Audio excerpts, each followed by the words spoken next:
Hello and welcome to the Game Theory Podcast. I'm your host, Sam Vicini. We are presented by CLNS Media. Today on the show, we've got good friend of the program, Cole Zwicker, in his weekly appearance to discuss a couple of different topics. We're going to start on the NBA. We're going to talk the Eric Bledsoe trade, which we haven't gotten a chance to discuss yet on this show, as well as a couple of post-hype, young players in the NBA. Players like Emmanuel Mudiay and Justise Winslow. A few others that have kind of been forgotten. Can't forget my guy, Bobby Portis. Then we're going to talk about some of the bigs in this 2018 NBA draft class. It is the deepest position, I think, in this draft. So Cole and I will go back and forth on some of those guys. I'll also ask Cole at the top for some of his, more interesting opinions on what he's seen so far in college basketball. Today, we are sponsored by DraftKings and MyBookie, so we'll give you a couple reads on those later on in the show. But first, let's talk about the Eric Bledsoe trade. Eric Bledsoe for Greg Monroe and what is most likely to be a 2020 first-round pick. It's a heavily protected 2018 pick. It's even pretty protected in 2019. In 2020 is when the protections kind of loosen a little bit, and it seems like that's going to be the most likely outcome when that pick transfers. I believe that the Suns also get a second-round pick here. What was your overall impression of that deal when it went down? I think it's pretty good value for the Bucks. They didn't sacrifice much. I mean, like you noted, it's probably going to convey that first-round pick in 2020. They also gave a second-round pick that's protected. They distribute if it lands between 48 and 60. So it's not a lot to give up. I mean, Greg Monroe was really good for them off the bench, and you have to give him some credit for his role. He really tried defensively over the last year and a half, gave him that kind of bucket getter role. So I definitely think they're going to miss him, but they really needed that extra burst dynamic that Bledsoe gives them. They just don't have a lot of creation around Giannis, guys that can get their own basket. One play really stuck out when I watched the Lakers. Kind of Lonzo Ball helped off Bledsoe on this pin down curl from Middleton and tried to recover to Bledsoe, and Bledsoe was already catching and going. He has that kind of burst to get to the rim, the physicality to finish there. So that's my initial thought. Is just it was pretty good value for the Bucks. They didn't really give up anything of long-term value that would inhibit them operating in the short term and long term for high upside plays in the future. So I really like the trade for the Bucks, and for the Suns. I mean, they didn't really have any leverage after they sent him home. So what do you really expect to get back? Yeah, no, I agree with that. From a value perspective, it was an awesome trade. I think that's pretty clear. If I remember correctly, the Bucks won both of their games this weekend as well with Eric Bledsoe in the lineup. And, I thought Bledsoe looked pretty good in the, I didn't see a ton of it. I probably saw 25 combined minutes between the two games. But I thought he looked really good. He just added a different dimension as a creator than what Malcolm Brogdon is capable of bringing, than what Tony Snell is capable of bringing. They really do just kind of need that. They needed that second creator, and I feel like Eric Bledsoe in general has been kind of undervalued over the course of the last year. I don't think enough people recognize how unbelievable he was last year. He averaged 21.1 points, 6.3 assists, 4.8 rebounds, and 1.4 steals. If you look at the guards who have actually accomplished those numbers in the last history, I think it's in the last 30 years of college basketball or so. There have only been 15 guards that have done that. And obviously, he did it on a really bad team where he had exceedingly high usage. But it's worth pointing out that it's not like he was inefficient with that usage. He had a 20.5 PER. He had a 56% true shooting percentage. Only a 15% turnover rate, which is acceptable. So I really think that Eric Bledsoe in general over the last little while has gone undervalued as a player, and I love this addition to Milwaukee because he gives them exactly what they need. He also fits their ethos in terms of length and kind of everything that he can bring them. Yeah, I mean, the narrative is last year they shut him down because he was too good, right? I mean, that's kind of the joke going on. But yeah, I mean, definitely haven't tried as much of late. His energy level defensively has definitely deteriorated over the last 2 years. He has not played hard consistently, and that's something that the Bucks definitely need. If he can bring that point of attack, that's kind of what he was known for previously. I agree. Historically, in his career, I think Bledsoe has been underrated. He's pretty skilled, a better shooter off the dribble than he gets credit for. If he's in, and they can really extract the full extent of Bledsoe's capabilities, his skill level, all of his athleticism, and he applies himself on both sides of the floor, he can help the Bucks. I think this really helps solidify them and makes them more multifaceted moving forward. Yeah, so for me, too, it's worth pointing out on the Phoenix side kind of what the deal is here. I mean, I don't love it for Phoenix just because they are giving up a really good player, and in my opinion, they're getting back less than what he's worth. They'll be getting essentially salary cap space this summer. Greg Monroe's contract is going to expire. I think it's at $17 million or so they'll get that cap space. They will also get this future first-round pick, which is fine for them because they already have 2 first-round picks coming up in this NBA draft. So it's not like they need to add 3 young players to this roster that already has like 7 rookie contracts on it. So, from a value perspective, yeah, it's probably not enough for Eric Bledsoe. Again, though, it's just like, okay, what did you expect to get once you sent him home and once you basically trashed him? Exactly. I mean, they kind of forced themselves into a corner, and I respect their decision to send him home. I think that you have to kind of establish a precedent within your franchise if a guy's like, I don't want to be here, and that's clearly what he meant. I mean, I think that's an easy read on the situation. You have to handle that. You have to set a precedent for your young players, but when you do that, you, of course, sacrifice your leverage. Before, I think they were insisting on 2 first-round picks in the past, even last year when there was rumblings about him being traded. Clearly, they weren't going to get that, but at least they got some kind of a future asset, and it wasn't just like a salary dump for an expiring contract. So they did deserve some credit for that. Yeah, I mean, they deserve a little bit of credit, but I'm also not about to, say that the way they handled the last few years after that breakout season, what was it, in 2014, I guess? They win 48 games. They go out and sign Isaiah Thomas and pair him with Goran Dragic and Eric Bledsoe. I think it's clear that situation just didn't work out for anyone involved. Like, you can point to a multitude of factors. You can point to a lot of different reasons why it didn't work, and I think that not all of them are public, probably. But at the end of the day, I think that they kind of fucked with the culture of that organization a little bit, and it ended up kind of biting them in the ass, and it's in a really tricky place now because you do have Josh Jackson, you have Devin Booker, you have a couple of pieces to build around. TJ Warren has been really, really good this year. He hasn't shot the ball well from 3-point range, but he's creating offense and he's scoring points and he's doing it relatively efficiently. And that's a really big ask for what Phoenix, I'm sure, was hoping for. I think that Warren, is probably down like 10% from 3-point range right now. But if he's able to score efficiently regardless and average 18 points, that's fine. It seems like they got a steal in Mike James, but they're still just missing that one piece. You know what I mean? They need that one franchise building block that they can continue to build around and kind of really mold and develop as their centerpiece. Because I don't really think it's Devin Booker, and I really am not sure that it's Josh Jackson either.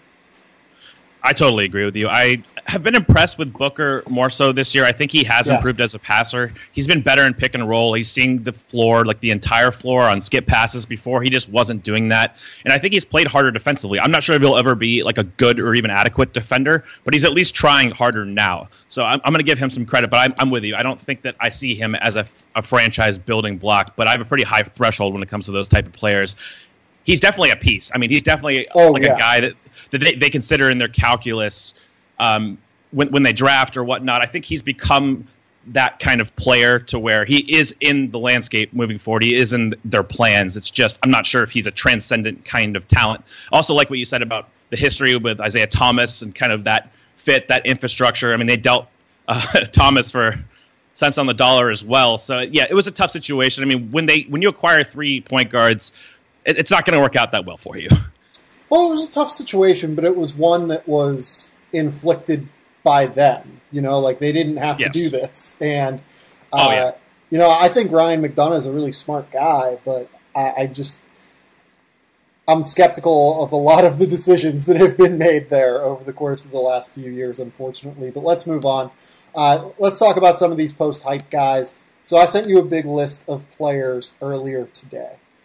Those players are Thon Maker, Justise Winslow, and kind of Josh Richardson as well. Emmanuel Mudiay, Bobby Portis, and Kris Dunn, Skal Labissière and Buddy Hield, as well as Julius Randle. I'm also going to throw Dragan Bender in here because I think you and I always enjoy talking about Dragan Bender. Where do you want to start, though? Which one of those guys in what you've seen this year interests you most? I think actually Julius Randle, just because I've seen the most of him, and the way he's been utilized in Luke's offense. I mean, they're playing him at the backup 5 now, and I really think that's putting him in a really awesome position to succeed. I saw them play against the Pistons, and he was just absolutely murdering like Ellenson and Lure and the backup units. He's really utilizing his frame and length, or not length, sorry, but frame kind of explosion. Seeking contact at the rim. He's been able to use his physical tools in superior fashion against second units. And he's been good on switch defense. That's always been kind of his strength defensively, is being able to switch and contain. Lakers fans are higher on his rim protection. He's allowing 65% at the rim, which isn't great, obviously. And that's something about Randle that I'm always skeptical of him, because like last year for a month to start the season, he was really awesome passing on the move in the half court, and then that kind of just dropped off a cliff. So he shows you some things and then they kind of deteriorate. But I do like the position he's in right now. I think Luke's using him and extracting his full potential, and that's kind of what we talk about with young guys, is who's being put in a position to succeed, and Julius Randle's been that guy. I know you're higher on him than I have been historically. Yeah, no, I've always kind of liked Julius's game. I like the fact that defensively he's switchable. Like, the rim protection's been a disaster, but he's been switchable defensively, and they run him out there to close games sometimes just because they like the ability that he has to contain penetration in pick-and-roll settings. I like that idea of him. His production this year is insane if you look at the numbers. He is right around 21.6 points per 36 minutes, 12.2 rebounds, 3 assists. He's shooting 60% from the field. He has been really ridiculously good, I think, this year.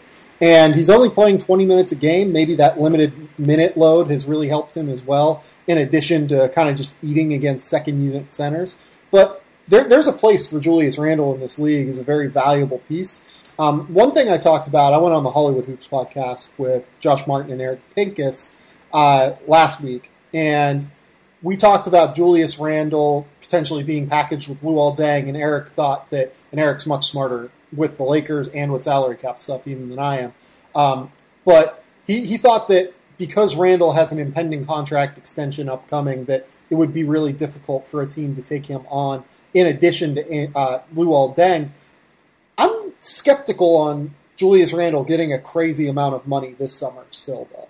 Like, his production is really good, but I think that, you know, we're seeing him utilized in the optimal manner where he is kind of a backup center at this stage. And the center position is just so loaded throughout the NBA that I don't know that a lot of teams, even with Randle being 23, are going to want to shell out like $15 million a year for him.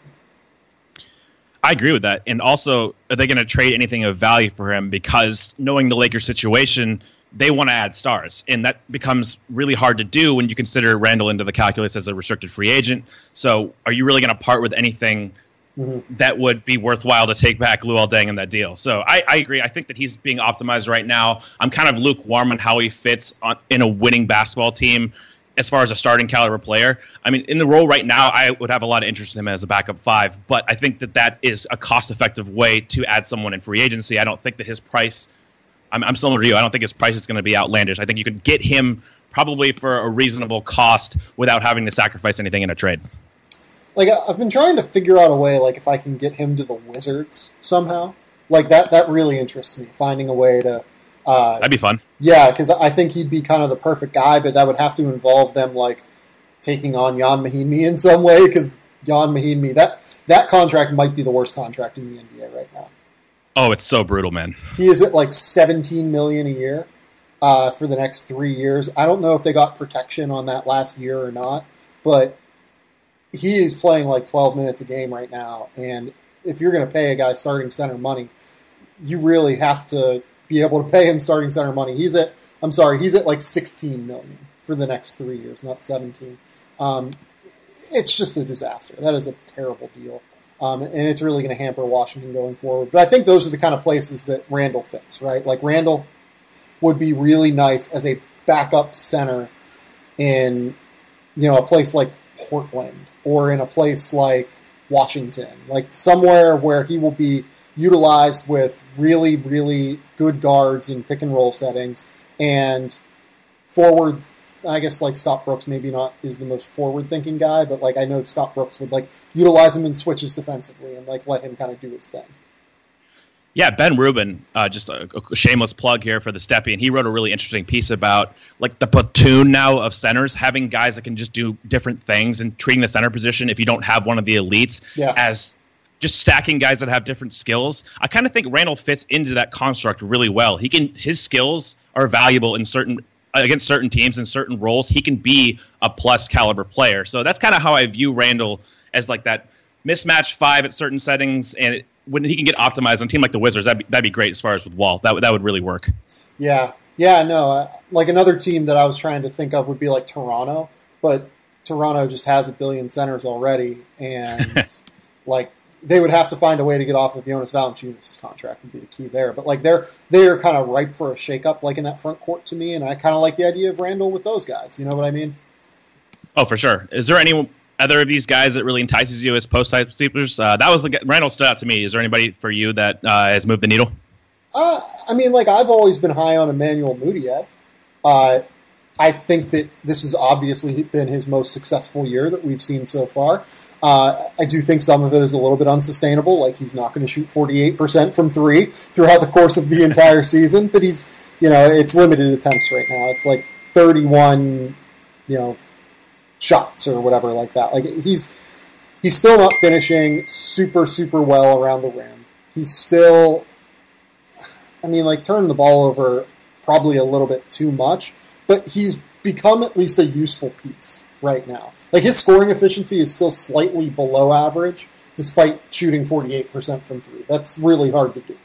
But he's bringing a little bit more defensive versatility.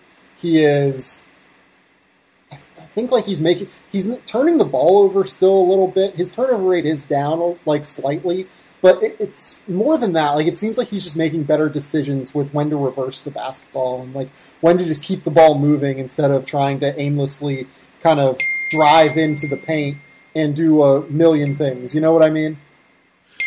Yeah, and I think I have a pretty poor sample of him. I watched the last Denver game I watched, I think was against Charlotte, and he was guarding Monk, and he kept ducking under screens, and Monk, that's the game that really got Monk going.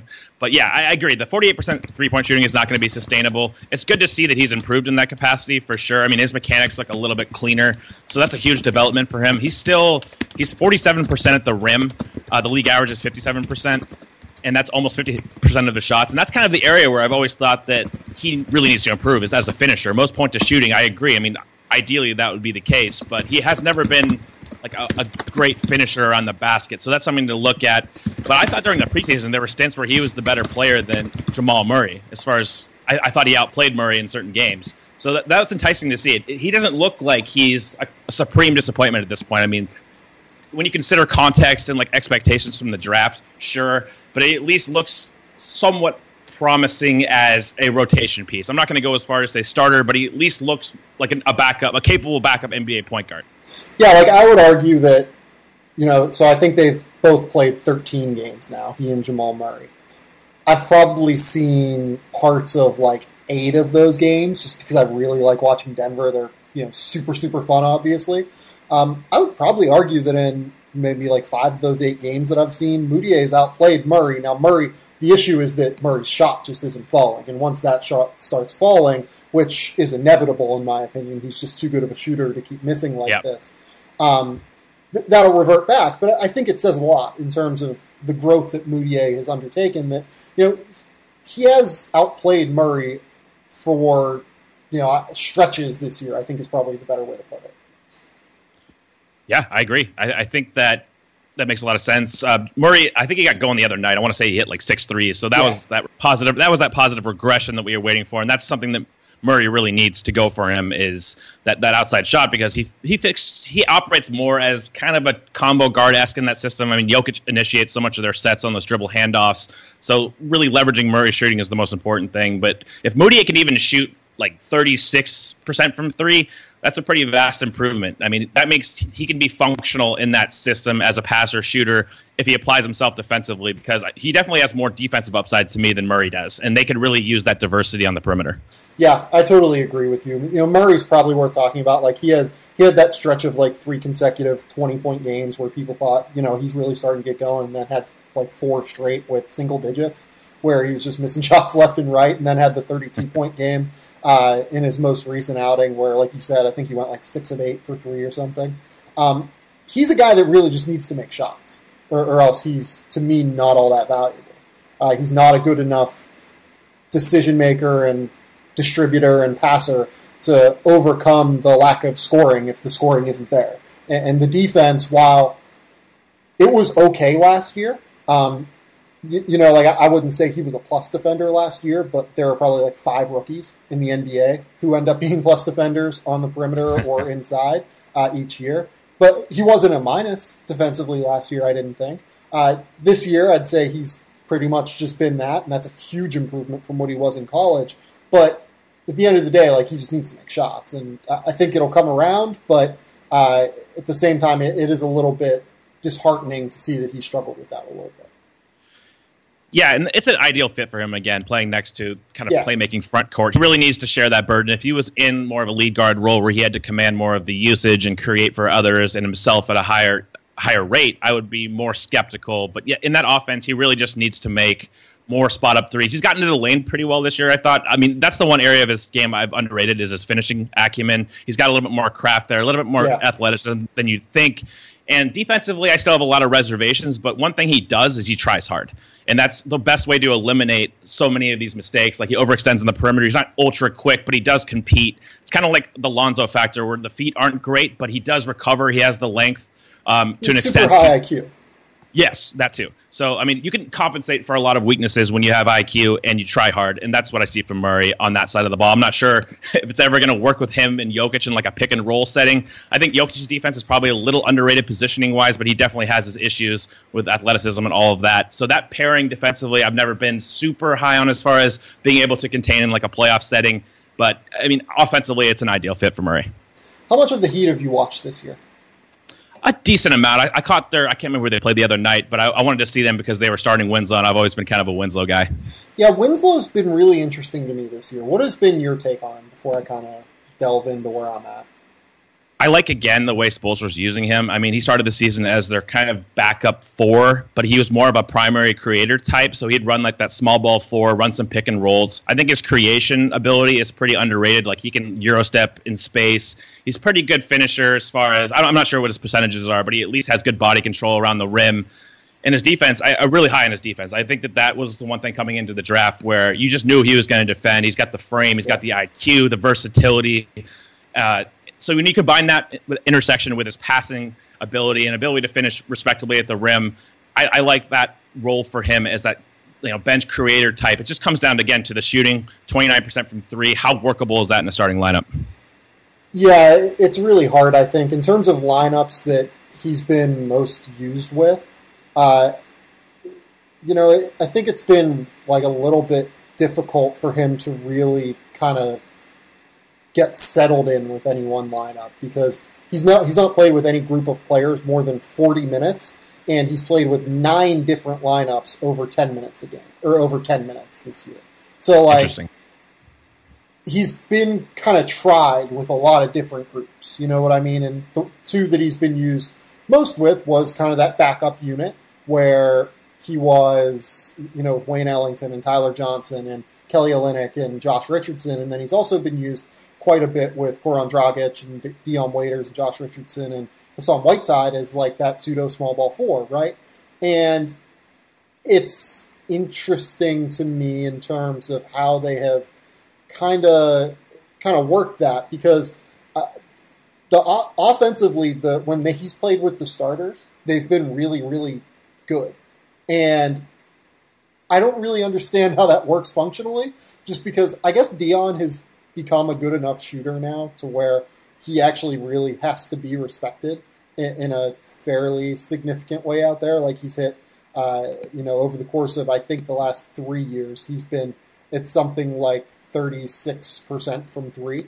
But this year he hasn't been shooting super well. Hassan Whiteside is not exactly a guy that you want ever moving outside of 8 feet of the rim unless he's setting a screen for someone. So, I just don't really understand how that offense is going to work long term, and I wonder if just some of it is very noisy right now. Yeah, that almost seems counterintuitive. I would expect a lineup with him and Olynyk and more shooting-based lineups to do better in a reserve unit. That's kind of how I saw him. He profiled well, playing with that stretch five. If you can really maximize space with him and get that pick and pop guy, that five that can draw the opposing rim protector out, then you can utilize Winslow's playmaking, because I think you kind of have to do that to maximize his value. He's not going to add a ton of value off ball. He's a pretty good cutter, so he can operate there, but nobody's going to guard him. I mean, he can, even in the corners, guys will just leave him in the corner because he's got a slower release, so they'll sag off and they know they can recover. So that's kind of the position I see him in the future, is that small ball four. I think that Spoelstra's hit the nail on the head as far as that goes. Again, it just comes down to how can he fit in a winning team construct, because he's not good enough with the ball where you want him initiating your offense on a good team. He's just not that caliber of player. But I do think, similar to Randle, he can have value in a role. This, of course, assumes that he never develops his three-point shot, because that really is the entire feature of his projection. If he can become even a respectable off-the-catch three-point shooter, that changes his complete calculus. Yeah, to me, you just have to play him with a shooting point guard who he can act as a secondary creator for, running side pick and rolls and, kind of driving and dishing and kicking out to the corners and wings. You know what I mean? That seems like the easiest way to get the most out of him, but I've been more impressed with what I've seen of Josh Richardson so far this year. Josh Richardson obviously is, he's their starting three right now. He's kind of a two, kind of a three. They play him with the waiters a lot. He's really good, even though he's not shooting well. He's just so capable of providing so many things in terms of passing, in terms of defense, that he brings that same versatility of skill set that Winslow does, except he is a guy that teams have to respect out there as a shooter, even though the shot hasn't fallen quite enough yet. And he plays with a ton of energy. I like his energy on both sides of the ball. He's an ideal rotation player in the league. I think that was a great draft pick. He just does, again, what you noted, so many things well.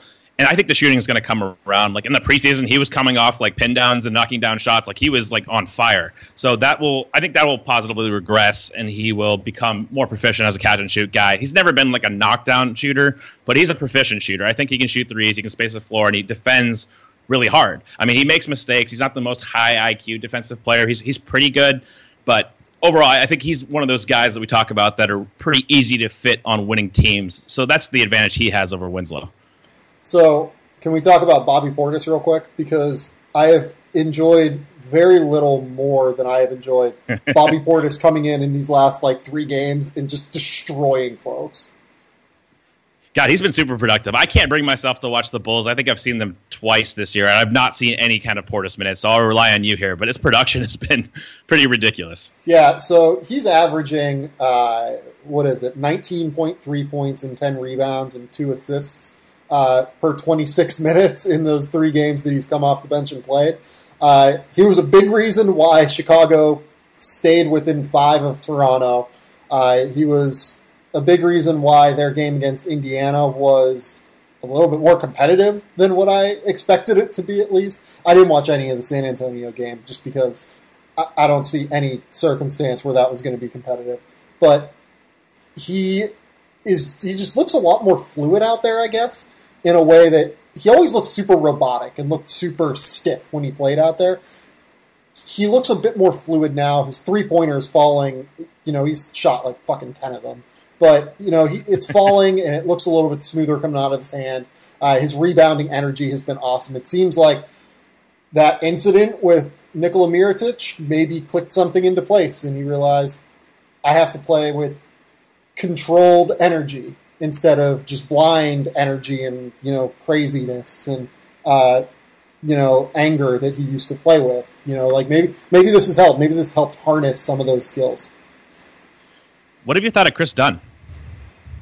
Oh, man. Kris is so hard for me because I really love Kris Dunn. I have not been super impressed with the growth offensively. He's still turning the ball over at an equal rate to how often he is creating looks for teammates. His rebounding ability is great for a guard, and it allows them to kind of start their transition a little bit easier. The jump shot is still just not there. It's slow. He's shooting like 25% from three or so. The offensive game is just not good enough. The defense is incredible, and I don't think anyone denies that. But, yeah, I've just not been... I think he's probably been better than Jaren Grant, but it hasn't been great either.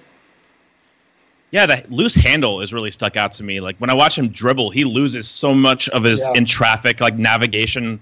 And that you just can't do that when you're that kind of point guard. If you're not bringing shooting to the table, you can't be turnover prone, both in terms of handle and making low IQ decisions. He still makes reads where he'll just throw it to the other team, and you're just like, what the hell are you seeing on the court? Yeah. He'll make cross-court passes, and it's like, why did you make that pass? So that's always been the issue with him, of course, outside of the shooting, is the decision-making has always been suspect, but the handle has really stuck out. Like, if he's not going to dribble well and he's going to lose it in any kind of creation settings, that's tough. I mean, it's a tough offensive projection, but I like him too just because of his defense. I think that he can really be kind of a generational lead guard defender, and it's just unfortunate because the offense is just not being reciprocated with that. Yeah, like the handle was always kind of a sneaky, underrated thing that could kind of destroy his career. It's always been pretty loose. I hope he figures it out because, like I said, like I would root for that dude. I want him to succeed, but I don't know that he's there. Thon Maker, do you have any thoughts on Thon Maker this year? I'm actually super intrigued to see what Bucks fans think about him now. I have not been able to track that with any kind of success. I have not been that impressed with him. I mean, I agree. Henson's starting over him now, so he's coming off the bench.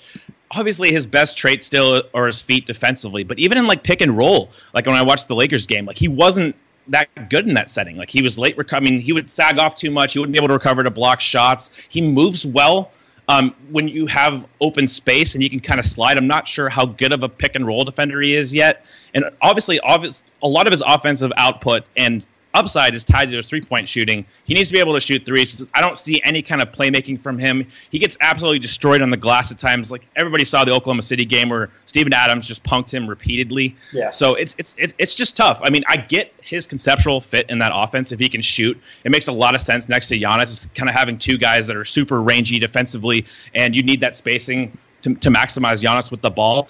I think his or more he gets credit for sometimes. Yeah, no, I think that the key with Thon is that a lot of people, I guess, probably thought he was going to be, after the playoffs last year, that he was going to be ready to come in and be an impact player as a starter for Milwaukee this year.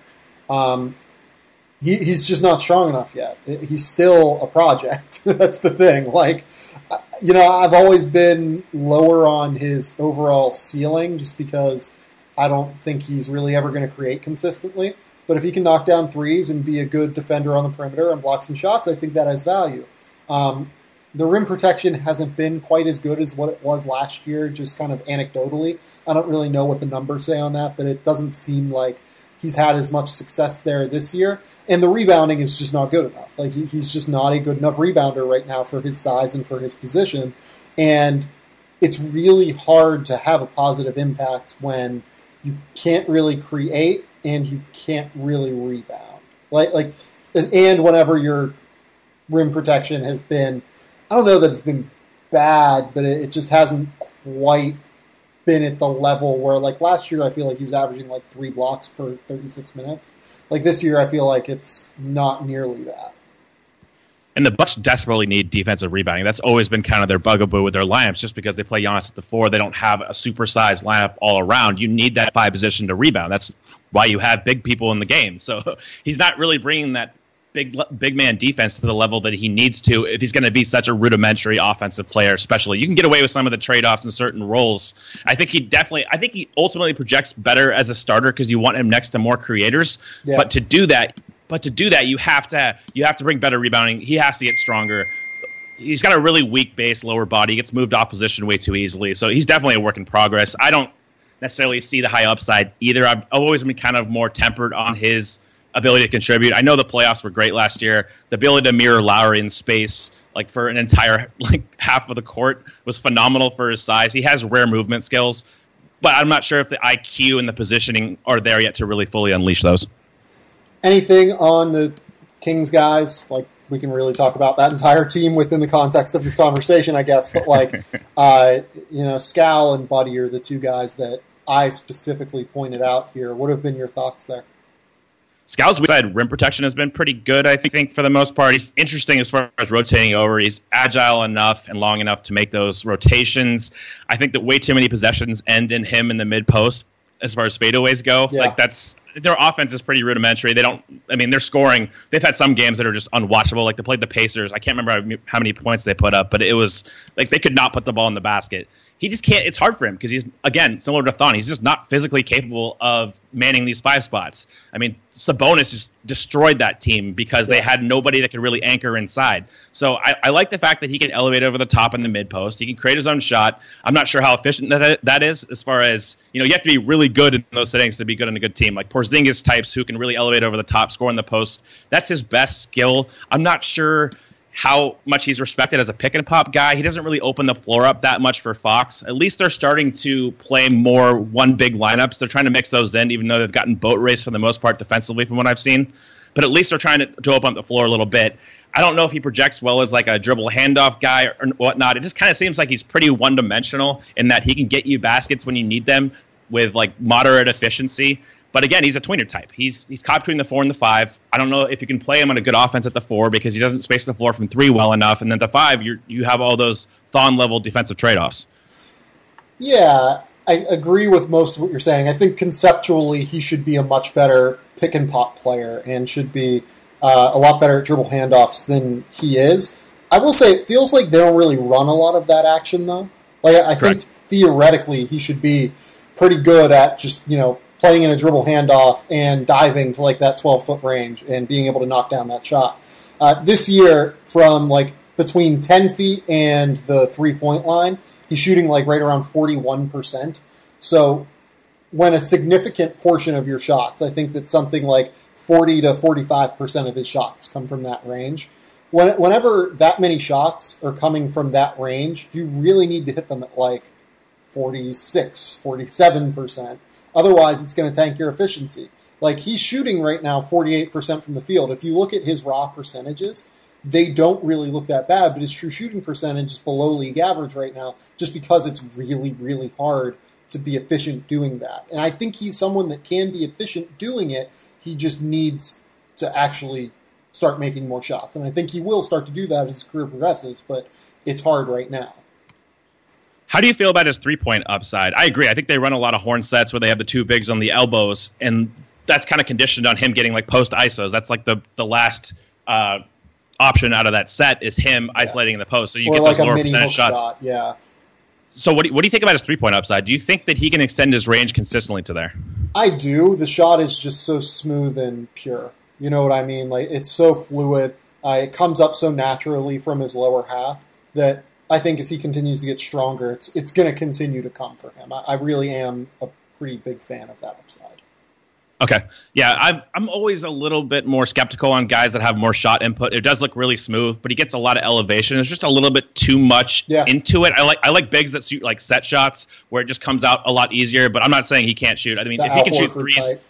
Exactly. So if you can have, that's a personal preference thing. If he can extend his range to 3, I think he becomes interesting in a rotational setting. But I think it's going to take that because, like you noted, even like De'Aaron Fox, he shot decently well on long 2s this year. I think he is hovering between like 37 and 39%. That's pretty decent for a rookie. But like to do that consistently, you have to be like CJ McCollum, who's at like 54%. If you want to be like a great mid-range scorer, it's just hard. And the shot quality that Kings offense generates is just not high. It's piss poor. Speaking of shot quality generation, what have you thought of Buddy Hield so far this year? Have you, has he done anything that makes you think that he was worth being the centerpiece for DeMarcus Cousins? No. I mean, I'm not like out on him completely. I think he's a rotation shooter. I think he has a quicker release, but even against guys like Oladipo, he couldn't really create his own shot at all. Yeah. Like Oladipo would sag off and still kind of recover to him in the corner.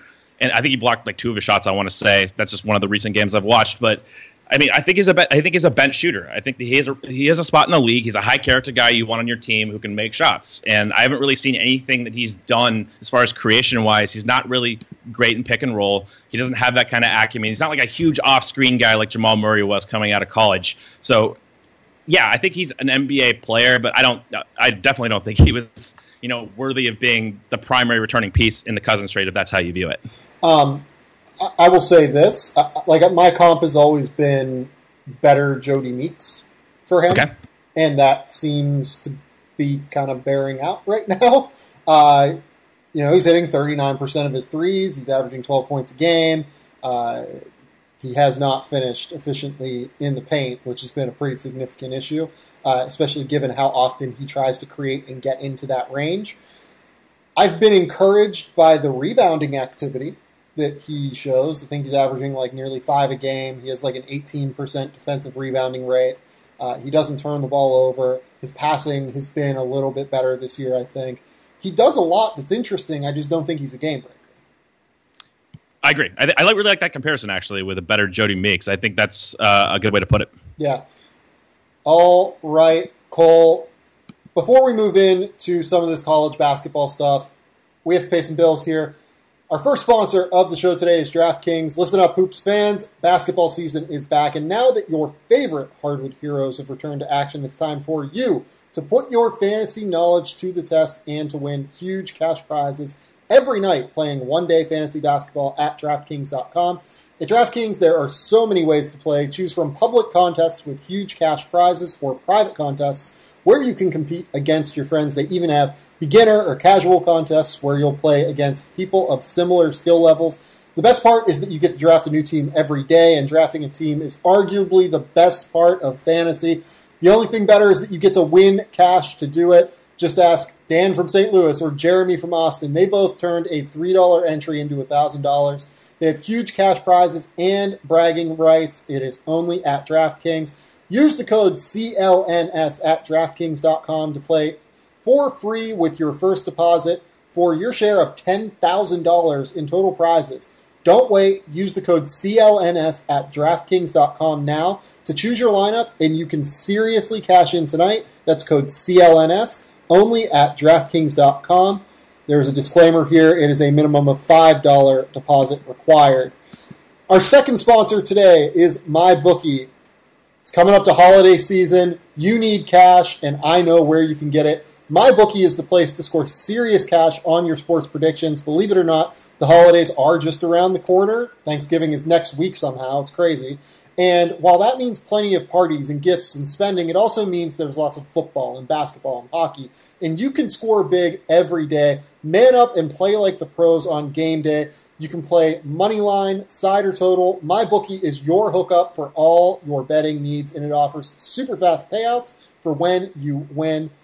Where you bet is just as important as who you're betting on, and you want to make sure you are putting money in a good place. You got to go to mybookie.ag to do that. They're the only site I'd recommend. I trust them, but you don't have to take my word for it. You should check them out for yourselves. They have odds on every matchup and a mobile site that makes wagering on your smartphone a breeze. Join now, and MyBookie will match your deposit up to a 50% bonus. Use promo code GAMETHEORY, that's GAMETHEORY, to activate this offer. Visit mybookie.ag today. You play, you win, you get paid at MyBookie. Let's talk about some NBA draft big guys, Cole. But before we do that, I kind of want to get your impressions of the first week of college basketball, this little weekend here. Did anyone stand out to you from what you've seen? I've only watched 2 games really that closely, UCLA, Georgia Tech, and then Kentucky, Vermont. Those are the 2 games I fixated on just because I can't stand the Watch ESPN app. It makes League Pass blush, honestly. It's pretty brutal. So, it was interesting to see the UCLA guys because I know you've talked about them to a greater extent than I've seen them. So watching Wilkes, I thought that his shot looked a lot better than I expected. That quick release, I think he hit like 3 or 4 threes. Yep. Most in transition, but a quicker release, has that size, good length. Was pretty good as far as Team D awareness, I thought. You could see the definite lack of explosion. He's not like a great athlete, but he's pretty fluid. So I was intrigued by him. Did you see that UCLA game? I did, yeah. Chris Wilkes is... I've been talking about Chris Wilkes for like the last 3 months. Like, he's the guy that most consistently got buzz out of those, UCLA practice gym, like, pickup games that would get played with NBA players on UCLA's roster. So, yeah, like, he's been a guy that I've kind of figured was going to be really good. I talked to him before the season. He said that the jump shot was the big thing that he worked on, so I was pretty happy to see him come out and shoot 4 of 6 from 3 in the first game. Yeah, he looked really good. Aaron Holiday struggled a little bit more than what I expected, but he's a gamer. He'll bounce back. I'm not real worried about that. You said you also watched Kentucky. What were your impressions of Kentucky? Because they were a little bit messy. Yeah, they're tough to watch. I mean, they're all so raw. Like, Quade has a better idea of what to do on offense. He's pretty good in pick and roll. He can pull up, but like defensively, he just gets boat raced. Yeah. Diallo, I thought his shot has looked a little bit better than I expected. It looks a little bit more fluid. He shot a couple times off the dribble. I mean, first of all, he has no idea what the fuck he's doing on the court. Let's just be clear about that. It's unreal. I didn't know he was that raw. He's so athletic, and you can see so many positives that he does, but he literally has no idea what he's doing. Like, he just kind of runs around sometimes. Oh yeah, his positioning is pretty awful. He opens up so quickly defending on the perimeter. It's pretty fascinating to watch him compared to like Shea, who's not as gifted athletically, but clearly has a much better idea what he's doing on the court. Yeah. So I think that's been my overall takeaway. It's just everybody's really raw. I've gotten again the worst sample of Kevin Knox ever. He took this contested pull up in transition. Like 2 guys on him. Then the next time, I think it was like 3 possessions later, he like ran into 2 guys in the open court, offensive foul, and there's guys open. I get the shooting allure. His frame is really awesome. It really stands out on watching it back on TV. He's noticeably strong. But again, I just don't really see what he does as far as feel. Don't have a great idea of his defense yet. But I guess my overall takeaway from Kentucky is they had a lot of raw prospects, man.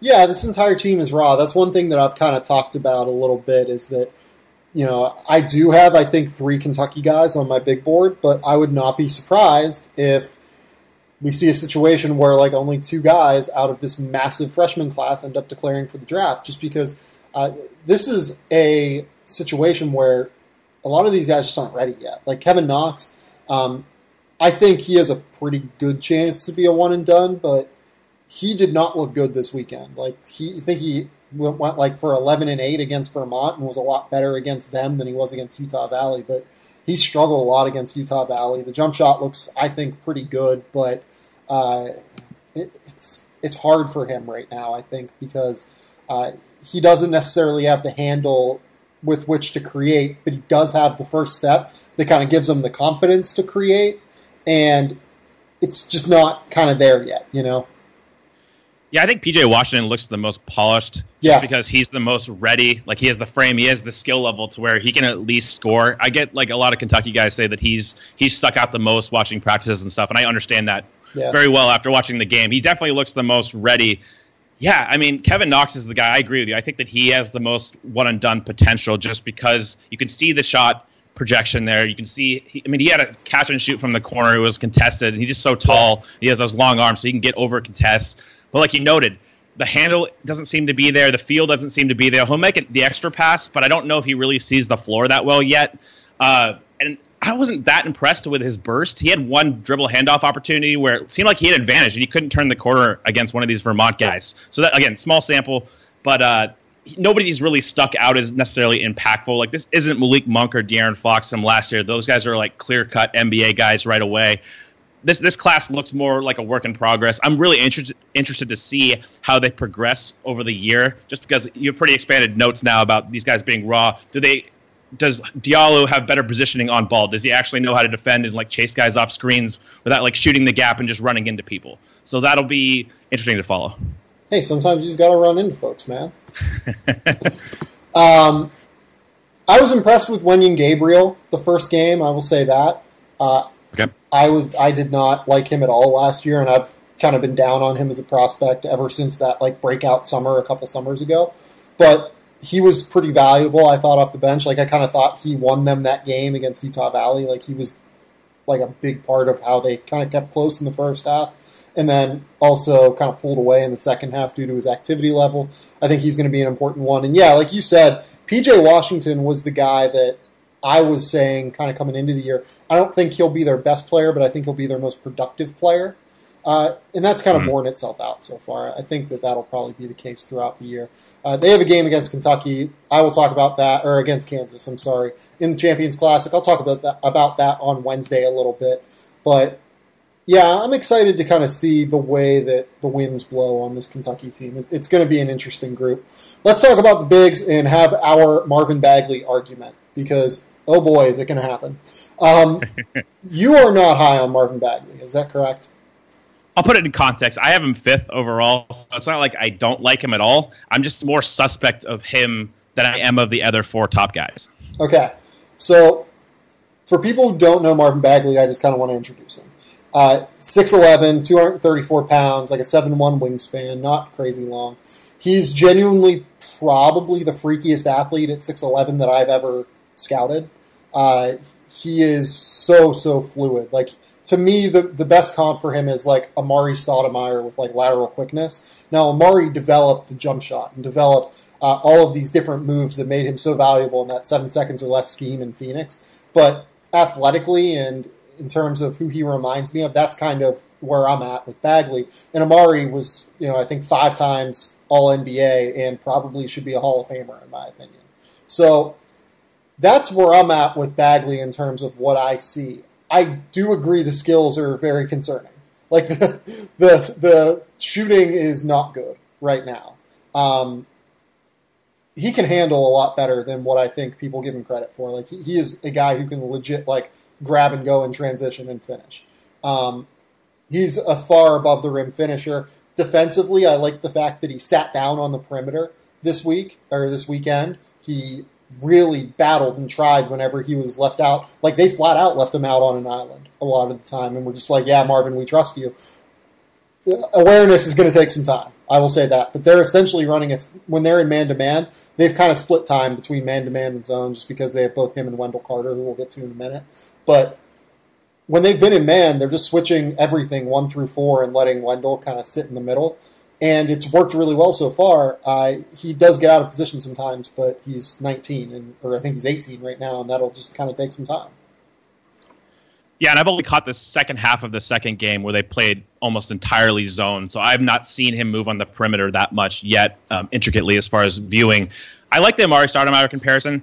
I'm not sure if Bagley will get that strong. That's the question I have with him, his frame. It's not like bad, but I don't know if it's going to get to that level. I think that he plays harder than Amari does, especially defensively, like you noted. The motor is something that stands out. I agree with you. The athleticism, he's a generational athlete. He's the best big man I've ever seen in person as far as explosiveness. Like, he can elevate from a standstill, and it's like few guys can. And the explosion is there, the vertical pop. He seems to have that fluidity, that coordination to an extent.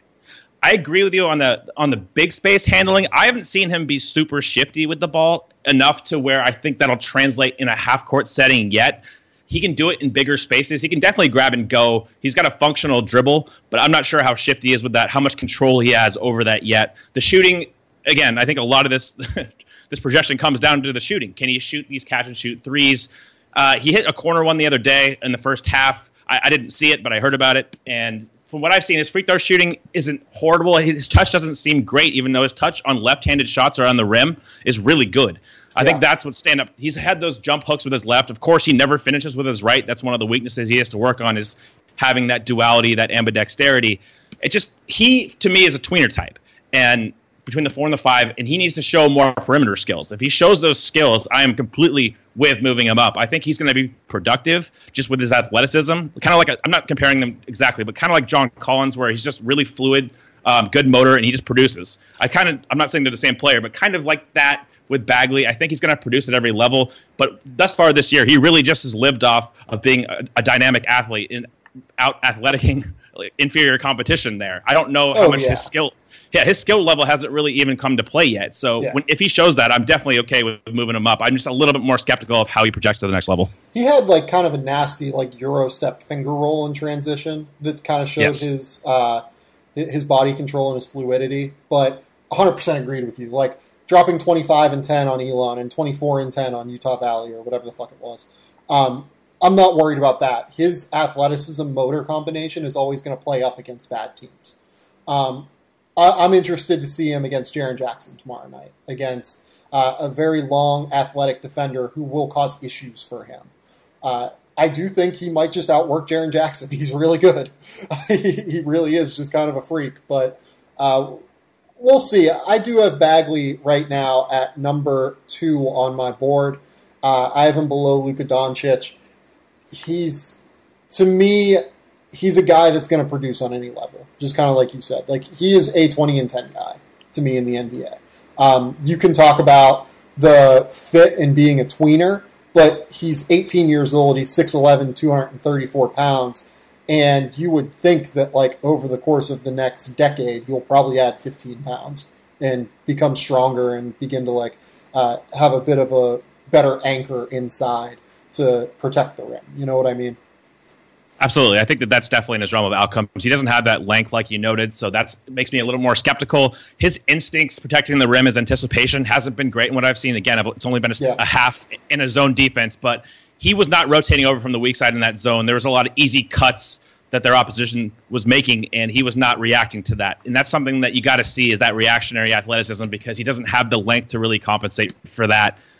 But the ideal role for him was what you noted, that Amari Stoudemire kind of dual threat, pick and roll, pick and pop, because he is a really awesome finishing prospect, one of the better ones we've seen. I know he gets Anthony Davis comparisons in that regard. He's probably more explosive than Davis. I mean, Davis is longer and more fluid, I think, but as far as raw explosion, Bagley can really get off the floor. Like I've never seen a big like him as far as leaping ability. Like, he is a generational second leaper. All of that stuff is there. The physical stuff is definitely there outside of the length. It's just, can the skill get to the level it needs to be to justify him in the top, 3 in this class, which I think is a really, really high upside, strong top 4 and 5 in overall compared to history. So yeah, we need to talk about the one guy who has been ridiculously good so far, DeAndre Ayton. He's dropped like 19 and 18. I think he's dropped 19 in both games and like 13 rebounds in one game, 12 rebounds in the other game. He is a freak. I knew he was a freak, and like anyone who listened to this podcast for years, I've been talking about DeAndre Ayton now for 3 years probably. He is just incredible in terms of his athleticism, power, strength, fluidity, all of that combined, along with the skill set that allows him to potentially step away and shoot threes.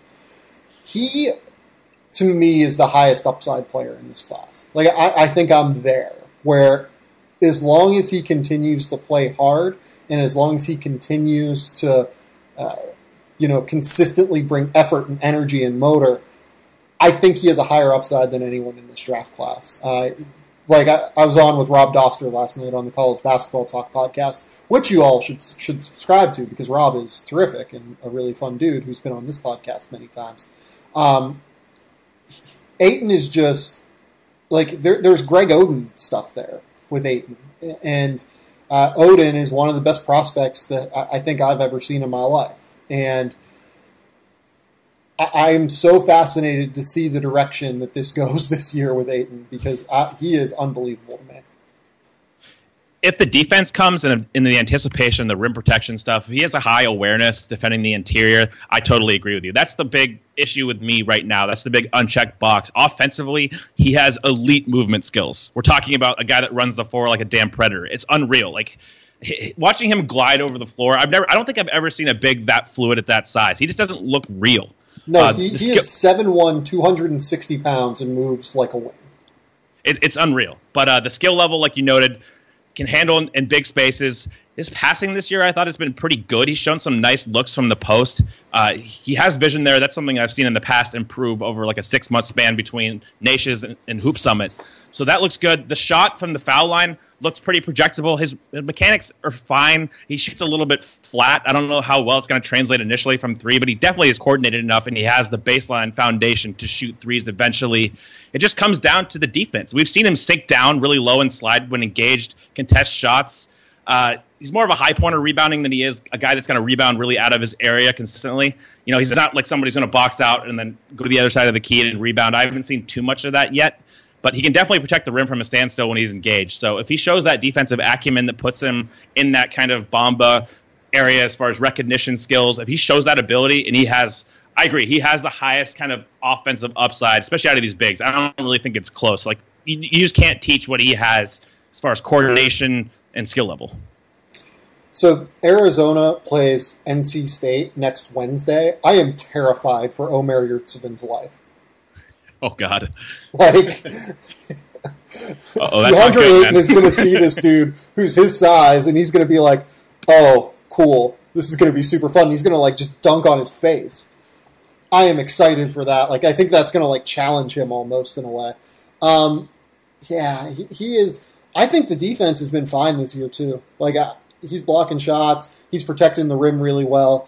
He has like a 7'6", 7'7" wingspan. Like, I really think that there is a chance that by the end of the year we kind of talk about DeAndre Ayton, how we talked about Karl Towns in the 2015 draft, where like by the end of the year we were just like, okay, it's for sure Towns. He didn't start here, but he is for sure the guy. Like, I think Ayton has that upside.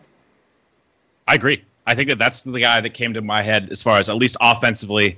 The guy that can at least get into that realm, that stratosphere of Towns' fluidity with the ball, all his skill level. Defensively, I agree with you so far. I think I've been impressed from what I expected coming in. Just got to see more of it. He has all the tools. He has all the ability. If it really translates to the floor, I don't know how you don't have him as your number one big. Just the upside is so considerable.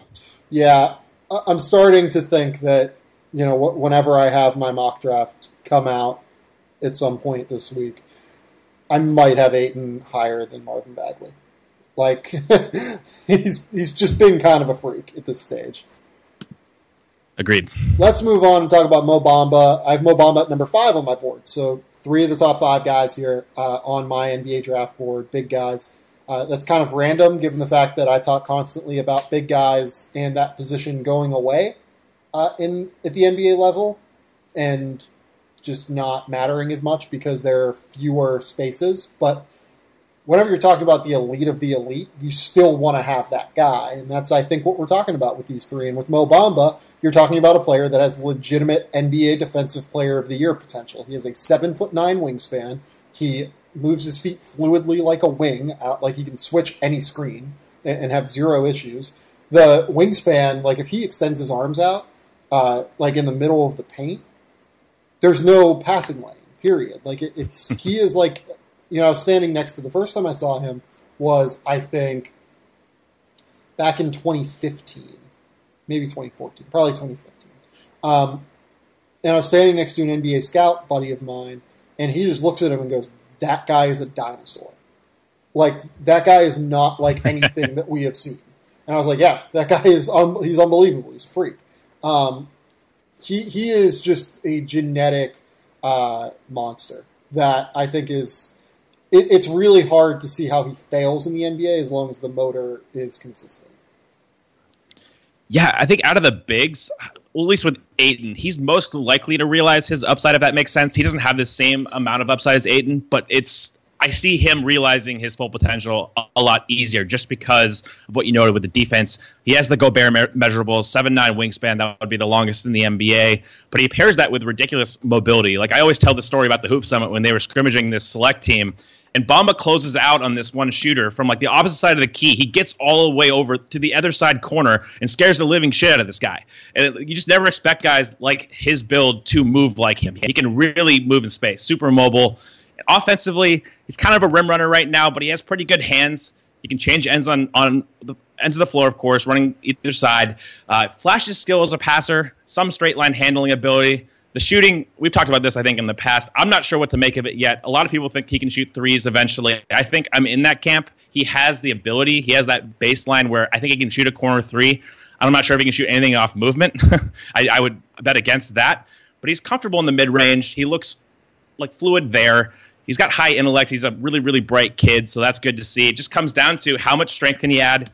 He's really light. We see him go against Ayton in the past, and Ayton is considerably more, physically built. That's tough for him. Can he anchor a defense on the glass? Obviously, he can protect the rim with his length. It just comes down to, can he add strength? How much offensive skill does he have? Doesn't establish position in the post, and he needs to be able to post at least mismatches. I think that's important at the NBA level to remember. I'm not sure if he has that.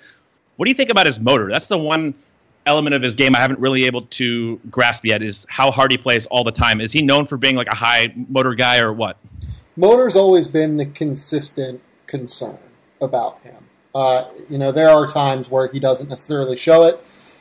I will say he looked really good against Northwestern State. I watched that game, and there were no problems there. And in bigger events, he did tend to not play down in terms of his motor. But it's a concern, for sure. Okay.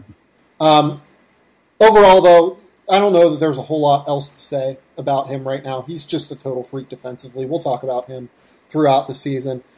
We have not yet seen Big Bob Williams on the floor for Texas A&M. Robert Williams is 6'9", 6'10", somewhere in that range, 7'5" wingspan, 240 pounds, just a pogo stick, kind of. Like, he is a freaky leaper, freaky athlete who is really, really good at blocking jump shots randomly. Like, that's one of my favorite odd skills that someone has in this draft class. Like, he is unbelievable at blocking jump shots.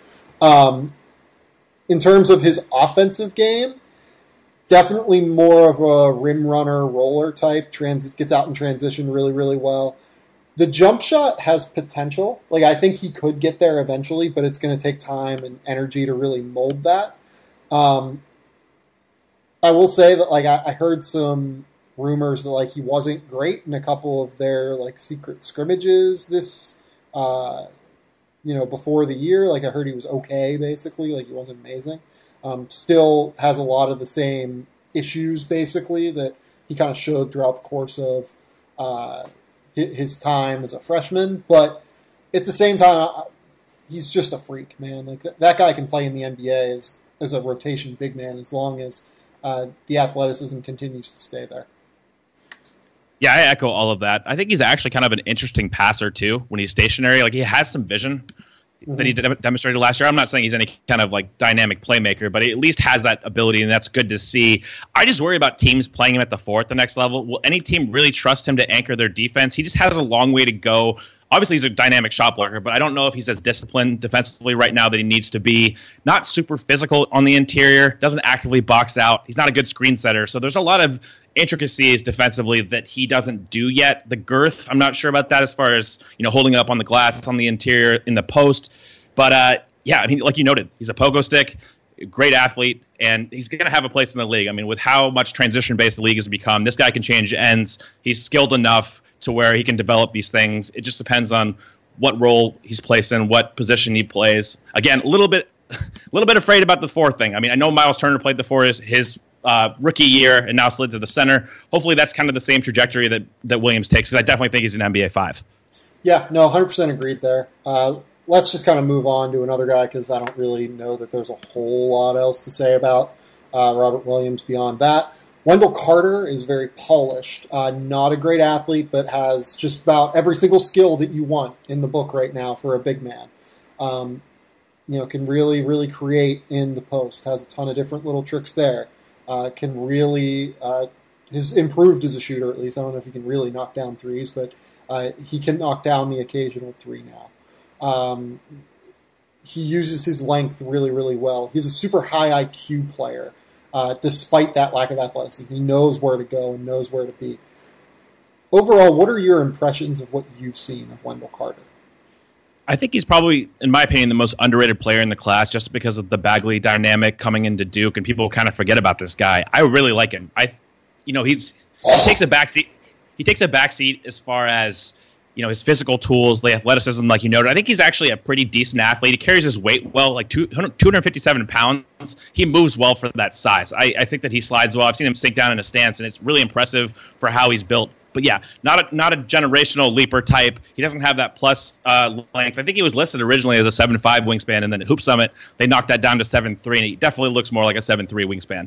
But really smart guy. Reminds me kind of like a Al Horford-y, Derek Favors kind of player. Yeah. That just brings a lot of different skills to the table. Really, really high IQ, good passer. I think he's going to be able to shoot threes in time. It's just probably not as sexy and not as dynamic as these higher upside physical tool freaks. But someone who, if he falls to like the 10 to like 12 range or something, you're getting a really, really good player at that stage. And I think that's kind of the value and the equity he brings in this class, as that just kind of playmaking 5 type. They can do a lot of different things. Yeah, that's the range I have him in right now. I have him right in that 10 to 12 spot. Really, really good hands, too. I think that's worth pointing out. That's something that Rudy Gobert has kind of taught me to look at a little bit more. I did not think Rudy Gobert was going to be a very good NBA player. Rudy's hands up around his face are really, really good. And with Carter, he has incredible hands when rebounding the basketball, catching passes, everything like that. Really, really important skill for a big man. I'm a fan. I do just worry about the fact that he's like 260 pounds already and how that body will continue to fill out as he ages. That's fair. I think that, honestly, he can play at this weight right now. I think he's mobile enough. I haven't seen him too much in space just because of how Duke is defending. He's mostly on the interior, rotating around. It'd be nice to see him more defend, pick, and roll eventually and be able to sink down and see how well he slides. That's a big input for him. But I don't look at him and say, he's not built to play in the NBA. I think he's fine at his current weight. I think he can move well enough. He's not going to be able to add a ton of strength, but I'm not sure he needs to. Yeah. Let's move on. Jaren Jackson at Michigan State. He's going to be one of the younger players in this draft class. He was kind of a late riser throughout the course of his high school career. I've been incredibly impressed with him throughout. I've watched one of their exhibition games, and I watched their game against North Florida. He looks awesome. I had him at 15 originally on my board. I need to move him up. He is really good. Oh yeah, I totally agree. I have him 6th right now. Yeah, I've been really super good. Impressed. I did not remember him being this mobile, this bouncy. I feel like he's added weight to his frame, like his strength, and he just looks like a different player physically. Yeah, I talked to who did I talk to? I talked to someone up there. I guess he's added like 15 to 20 pounds since he's been there, and of muscle. And he looks a lot bigger. He carries his weight a lot better. He carries his body a lot better. I've heard sneaky things that he might not be a one and done. I think that if he's a top 10 guy, he'll probably come out, but he's apparently a super duper mature kid, and being one of the younger kids in the class, he's very cognizant of that, I guess. I think that I saw him say that at some point to someone, like a reporter or something. He can shoot from 3 a little bit, really good pick and pop weapon. He has a push shot kind of, but I think it'll be fine. I think that someone will work with him on it and get it to where it needs to be because his touch is really, really good. 7'4" wingspan, 6'11". Like I said, right around 235, 240 pounds now. Yeah, he's really good. He's really, really good. Yeah, his instincts as a rim protector have really stood out so far in the preseason. I mean, he has great range, but also that anticipation that I haven't seen from a lot of other bigs thus far. Consistently, he knows where to be. He rotates over from the weak side. He'll crash down from the foul line, extended and recovery situations. And he looks better moving in space. I remember him being a little bit, not necessarily plotting. He was always pretty mobile, but I don't remember him being this mobile. And if he can defend on the perimeter and protect the rim like he's showing right now, he has skills offensively, like you noted. The shot looks projectable. Not ideal mechanics, but it's always gone in. So that you have to factor that in. He could put the ball on the floor in big spaces. He killed at Hoop Summit, but it was mostly on the interior as far as attacking the offensive glass. Great length there, good motor in that respect. And Michigan State kids I've always had an affinity for. I think that he has the potential to break into the top 5. I think he's one of the few guys that has that kind of upside with his age and just how much he's developed lately, as far as later in his high school career, moving into college. I think he's developed a ton physically and skill wise. So his arrow is definitely pointed up more than a lot of other guys in this class. Yeah, that's one thing that I always talk about with Mike Schmitz. We really like guys that are pointing up, their trajectory is continuing to go positively. They continue to add skills. They continue to improve their games. Guys who are stagnant always scare me a little bit, just because to play in the NBA, you really need to continue to max out what you can have. You can't really, unless you're Anthony Davis or potentially Marvin Bagley. He might be that guy. Unless you're a top 2 or 3 guy, you really need to continue to develop and continue to mature and grow into your body and everything. And yeah, I mean, I love the fact that he has been, impressive in that regard.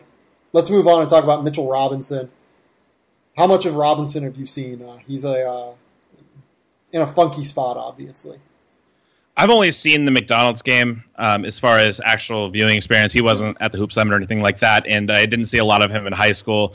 He just really stood out physically. I mean, he's got elite vertical pop for his size. Yep. He looks like a rim runner type, dynamic lob catcher with defensive upside. I mean, his EYBL defensive numbers are through the roof as far as blocking shots, rebounding. A lot of people think he's like potentially the best rim protector in the class behind Bamba as far as tools go. So I think he has a really projectable role. It's just, what do you really do? Because we're not going to get that sample this year. Yeah, that's going to be a funky thing because he is now essentially skipping college after deciding not to attend Western Kentucky.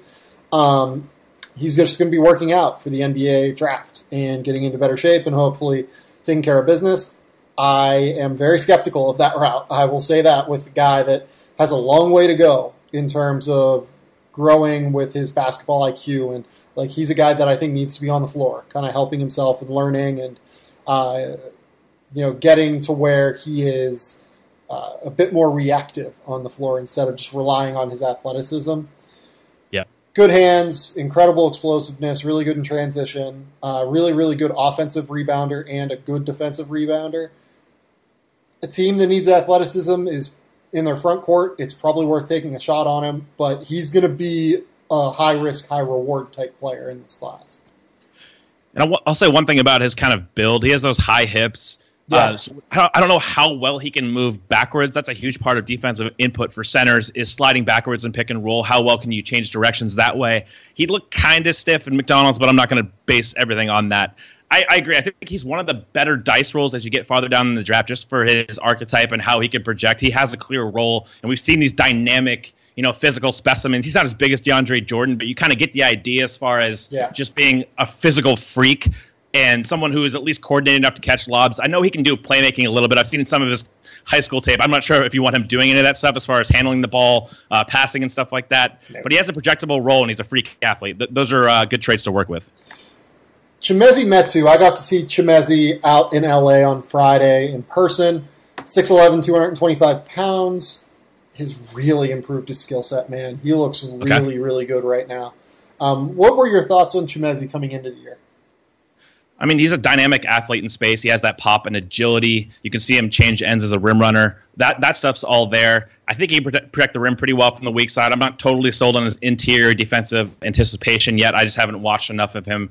If, like you said, I know you tweeted about this, his shooting, if that's real, if he can shoot the ball, I think he has a more clearly identifiable role. It's just kind of the physical tools. He's not super long. He doesn't have that girth that you really look for. I don't know how good his hands are. You'll be able to better testify to that. It just comes down to position, again, for role. Like, is he a backup five? I don't know what he is. What do you think? I think he's a five. He's put on a lot of weight. He's put on a lot of strength. His arms aren't super long, but at 6'11", I don't know that they have to necessarily be super long. I am a little bit skeptical of that 6'11" measurement, because I know that when he got there, he's like 6'9". Like, he would have had to have grown 2 inches, and I'm always a little bit worried on guys like that in terms of what the final number will be whenever he goes to the combine. Solid rim protector, probably a little bit better as a weak side rim protector as opposed to a primary right now. The key for me is, his stroke looks fluid. It's a slow shot right now, but as a trailer in transition or as a pick and pop guy, like, he can flat out shoot threes now.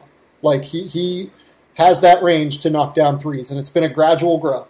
He's hit, like last year he was comfortable from 16 feet. This year he's now hit 2 threes in both of their exhibition games and in their first game. They're playing in a couple of hours after this is recorded, but I would imagine he'll probably hit a couple threes in that game too.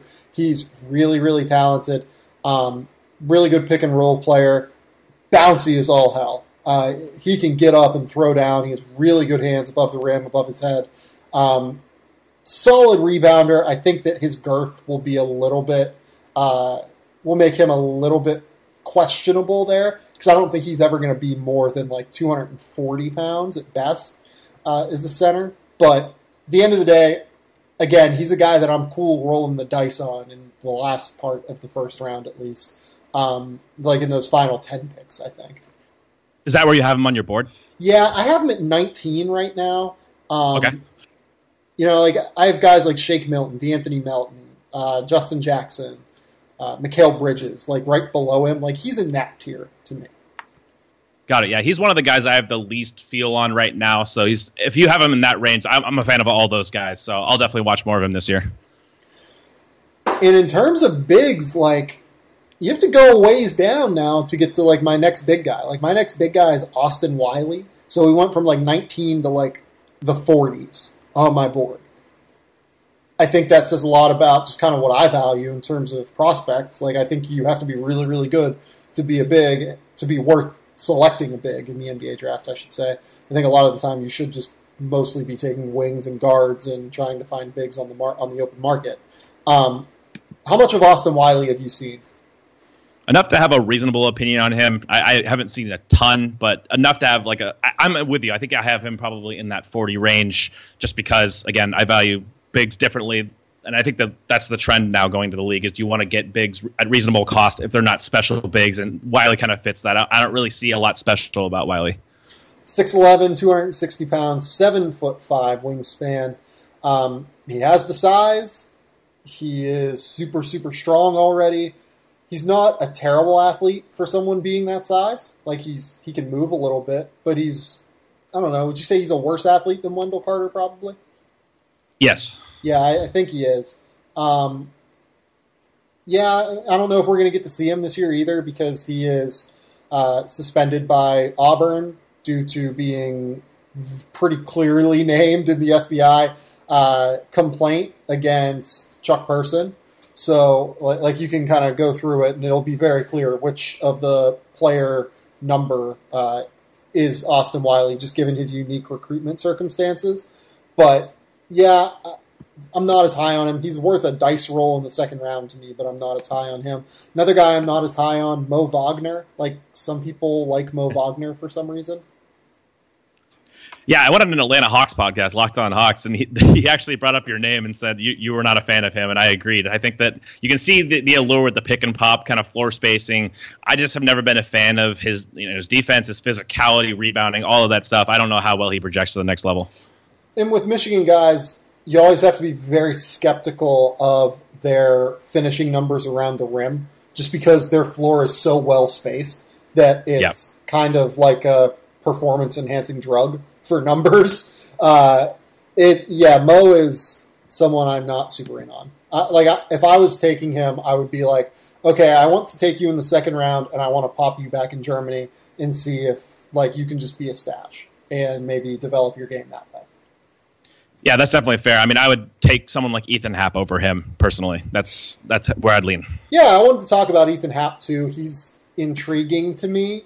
For people that buy in heavily to defensive metrics like steal rate, block rate, I would imagine he's going to perform pretty highly in a lot of those metrics. I'm not as sold on, I don't know what he does in the NBA, to be honest. It's tough. I mean, he's again, kind of a tweener type. The skills, I mean, he can dribble, he can pass, he has great hands. He has great screener kind of dribble handoff upside if you don't switch. He's just kind of caught between positions and he can't shoot, which makes it really difficult projection. I think that he does a lot of things well. He has good feet on the perimeter. He has high IQ. I mean, he makes some passes that not a lot of bigs can make. It's just, can he shoot the ball at all? It's hard to fit him at the 4 if he can't. In the 5, he gets bullied by these more physically gifted players, even in college. I'm not sure how he holds up at the next level, but he could be one of these platoon bigs that maybe you can get away with in certain matchups. He can bring that creation. He can definitely play make on short rolls, I think. He's good enough finisher around the rim, not dynamically explosive, of course. He's more of a skill guy. But maybe there's a spot in the league for him. But it would obviously be great if he could shoot, but that doesn't look likely at all. Yeah, I think I agree with you there. We'll see if he can shoot or not. We can kind of run through these last guys super quickly. Thomas Welsh, do you have any interest in Tom Welsh? I mean, not really. He's a dynamic mid-range shooter. I mean, he'd probably extend that range potentially, but I don't really see what his role is at the next level. Yeah, I mean, I've worked out with Tom Welsh this summer. I was there watching him try to extend his range. The shot looks smooth. It looks really good from 3. I think he can probably do that, but he needs to bring more to the table than that.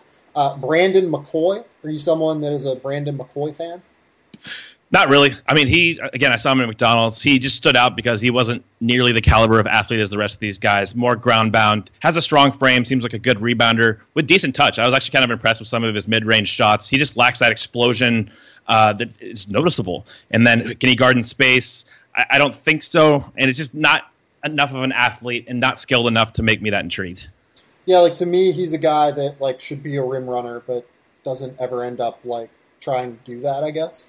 Okay. Like I think that he thinks he is like a 4, like a kind of like a stretchy 4, when in reality he should just be like a 7'1" banger inside. I need to see more of that mentality from him to be a fan. Nick Richards at Kentucky. He is an older freshman, I believe. He's from Jamaica. 7'5" wingspan. Do you have any thoughts on him after seeing Kentucky and then kind of seeing what you've seen of him in high school? Yeah, I saw him at the Hoop Summit. I was impressed with kind of his touch. In drills and stuff, he has a legitimate touch on jump hooks and mid-range shots. He's got the measurables, like you say. He can easily get off the floor and finish lobs. I just don't. He seems like he's okay in space defensively. It just never really translates to the floor that well. He looked really good on the international team at Hoop Summit, but that was because the team wasn't very good. It was basically R.J. Barrett, Nikhil, and him. So he was good in that setting. I just don't know. Watching Kentucky the other night, he didn't really stand out at all as far as popping. Defensive awareness, technique, I'm not sure there. Looks lost defending on the interior at times. Playmaking, don't think he's much of a passer. I think he's more of just a rim runner. I think I've seen some sites have him in like the top 25 of the first round. Like, where do you come down on him? I'm not a huge fan. Like, I don't like project bigs, I guess, is my thing. Like, I want guys that I think I have a better feel of skill-wise. Anas Mahmoud from Louisville. Any interest? I haven't seen as much. When I watched Louisville last year, I was pretty much concentrated fully on Donovan Mitchell. You see him block shots, and I think his mobility looks kind of intriguing. I haven't honestly seen enough of him to have a formulated opinion.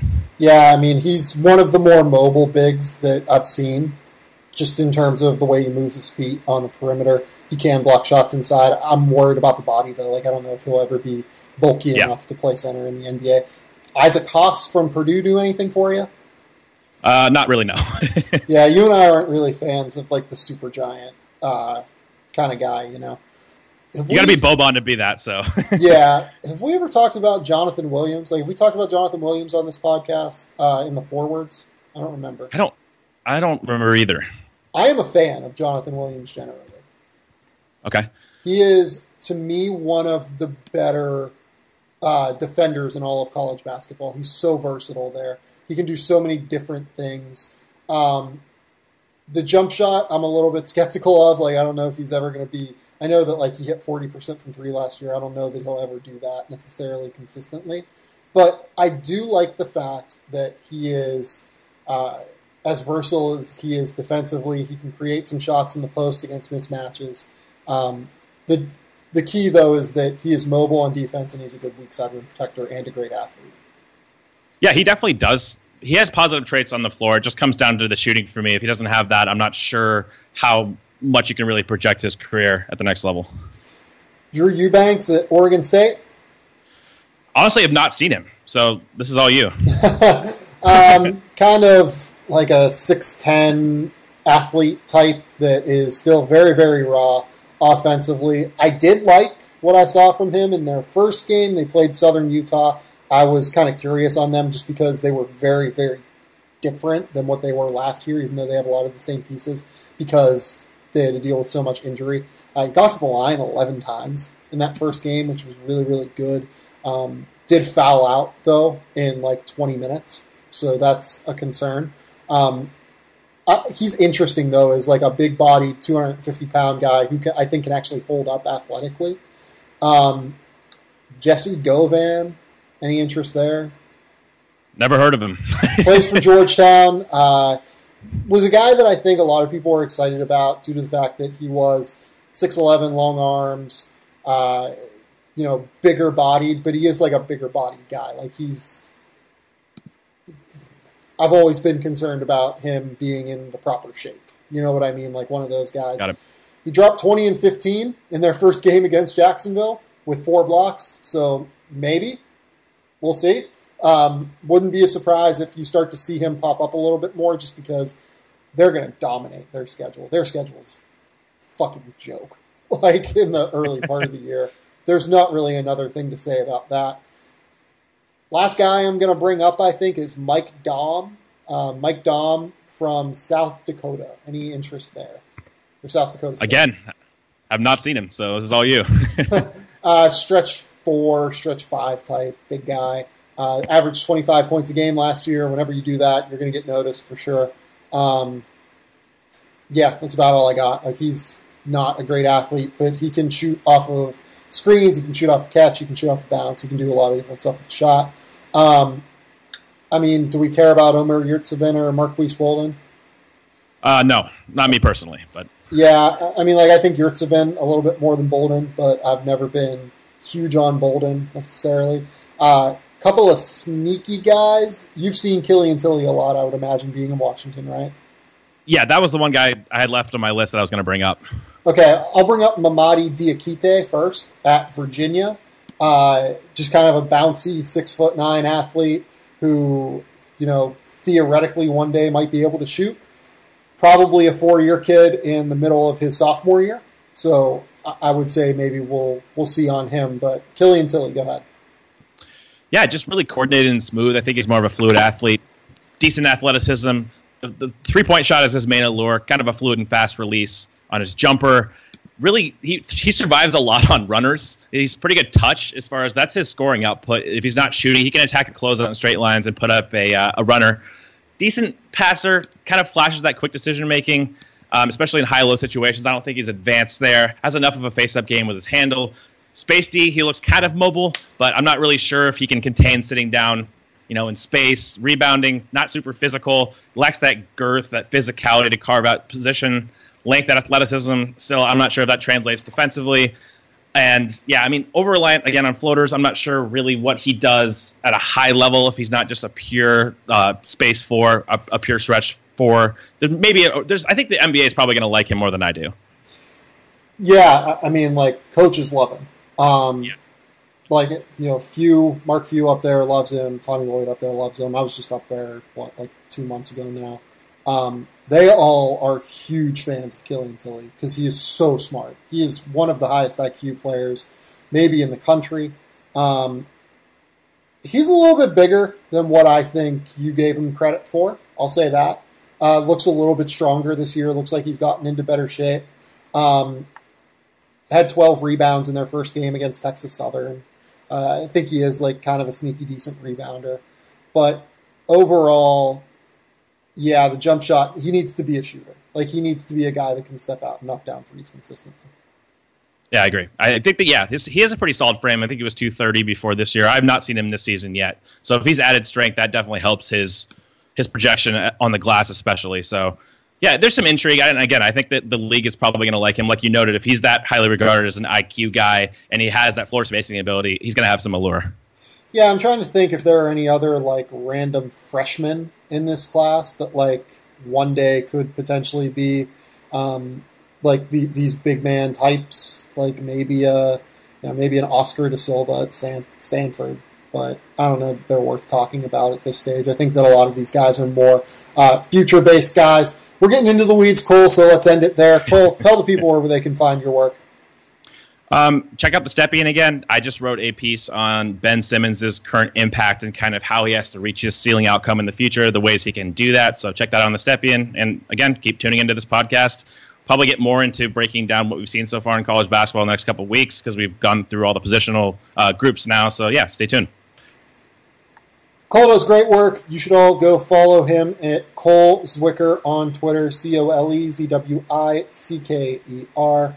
This has been the Game Theory Podcast. Please remember to rate, review, and subscribe to the show on iTunes. If you are still listening, I appreciate it. I am shocked that you guys wanted to listen for 95 minutes. We'll be back at some point this week. I have a guest coming in that actually I was supposed to have last week, but ended up not being able to do it last week for a wide variety of reasons.